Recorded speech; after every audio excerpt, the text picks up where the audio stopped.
Hello viewers, আসসালামু আলাইকুম। কেমন আছেন সবাই? আশা করি সবাই ভালোই আছেন। তো সাম্প্রতিক সময়ে আপনারা যখন হ্যামস্টারে লগ ইন করতেছেন, এরকম একটা সমস্যা দেখা দিচ্ছে অনেকেরই। আমার হোয়াটসঅ্যাপে প্রায় ৫০ থেকে ৬০টা মেসেজ হবে। আপনারা এরকম একটা স্ক্রিনশট দিচ্ছেন, দিয়ে বলতেছেন, ভাই আমার হ্যামস্টার কোম্পানি থেকে আমার অ্যাকাউন্টটা ব্যান করে দেওয়া হয়েছে, আমি লগ ইন করতে পারতেছি না, রিকোয়েস্ট ইরোর দেখাচ্ছে। সে ভোর ৫টা থেকে ৪টা থেকে আমি চেষ্টা করতেছি, পারতেছি না। তো এরকম ধরনের সমস্যা কিন্তু আপনারা আমাকে বলতেছেন, স্ক্রিনশট দিচ্ছেন। তো আমি পার্সোনালি ৫ জনের উপর রিসার্চ করে দেখলাম, প্রয়োগ করে দেখলাম যে এটা সলভ হচ্ছে কি না। তো আমি ৫ জনকে বললাম, ভাই আপনি আপনার টেলিগ্রামের পাসওয়ার্ডটা অ্যান্ড জিমেলটা মনে রাখবেন, আর যে নাম্বার থেকে আপনি টেলিগ্রামটা খুলছেন সেই নাম্বারটা অবশ্যই আপনার কাছে রাখবেন। রাখার পরে সব কিছু যখন আপনার মনে থাকবে, দেন আপনি কী করবেন, আপনার টেলিগ্রামটা আনইনস্টল করে দেবেন, পুনরায় আবার ইনস্টল করবেন।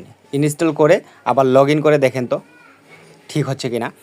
তো ৫ জনের উপরে আমি প্রয়োগ করে দেখছি, যেহেতু আমার সমস্যাটা হয়নি, সো আমি তো নিজে করতে পারলাম না। ৫ জনের উপর আমি প্রয়োগ করে দেখছি, মাশাআল্লাহ ৫ জনেরই কিন্তু এই সমস্যাটা সলভ হয়ে গেছে। এবং ওনারা বলছে যে ভাই আপনি যেভাবে বলছিলেন আমরা সেভাবে করছি, আনইনস্টল করছি, দেন ইনস্টল করে লগ ইন করছি, আমাদের সমস্যার সমাধান হয়ে গেছে। তো এই ক্ষেত্রে যদি আপনার এই সমস্যাটা দেখা দেয়, তাহলে আপনি কি করবেন, আপনার টেলিগ্রামটা আনইনস্টল করে দেবেন সর্বপ্রথম। তবে অবশ্যই আপনাকে পাসওয়ার্ড, জিমেল এবং ফোন নাম্বারটা মনে রাখতে হবে। দেন আনইনস্টল করে দেবেন। আনইনস্টল করে দেওয়ার পরে পুনরায় ইনস্টল করবেন, দেন লগ ইন করবেন, তারপরে হ্যামস্টারে যাবেন, দেখবেন আপনার প্রবলেমটা ইনশাল্লাহ সলভ হয়ে যাবে। তো এই ক্ষেত্রে আপনি বলতে পারেন যে ভাই আমি যদি আনইনস্টল করে দিই, তারপর আবার পুনরায় ইনস্টল করে লগ ইন করি, আমি যে মাইনিং বোর্ডগুলোতে কাজ করতেছি এগুলো থাকবে কি? জি ভাই, আপনি যদি এখানে আনইনস্টল করে দিয়ে আলাদা একটা ফোনে ইনস্টল করেন, করার পরে যদি আপনি লগ ইন করেন, তাহলে আপনার মাইনিং বোর্ডে যা কয়েন আছে, যা কিছু আছে সব কিছুই থেকে যাবে, কারণ ওইটা একটা অ্যাকাউন্ট, এটার কোনো পরিবর্তন হবে না।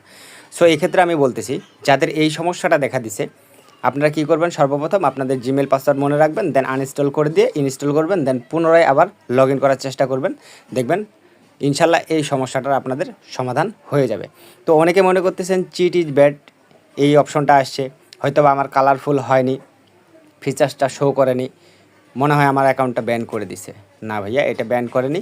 হয়তো বা এটা সার্ভারের সমস্যা হতে পারে, কিংবা টেলিগ্রামের কোনো একটা টেকনোলজি সমস্যা হতে, কিংবা হ্যামস্টার কোম্পানিরও কিন্তু একটা টেকনোলজি সমস্যা হতে পারে। সো আপনারা এই টেকনিকটা একটু অবলম্বন করে দেখেন, যদি হয় তাহলে অবশ্যই আমাকে কমেন্ট সেকশনে জানাই দিবেন যে ভাই হইছে, যদি না হয় তারপরেও জানাবেন যে ভাই হয়নি। যেহেতু আমি ৫ জনের উপরে টেকনিকটা প্রয়োগ করছি এবং সাকসেসফুল হয়েছি, সো আপনাদেরও হবে এটুকু আশা করি। তো সবাই ভালো থাকবেন, সুস্থ থাকবেন, দেখা হবে আরেকটা নতুন কোনো আপডেট নিয়ে। খোদা হাফেজ।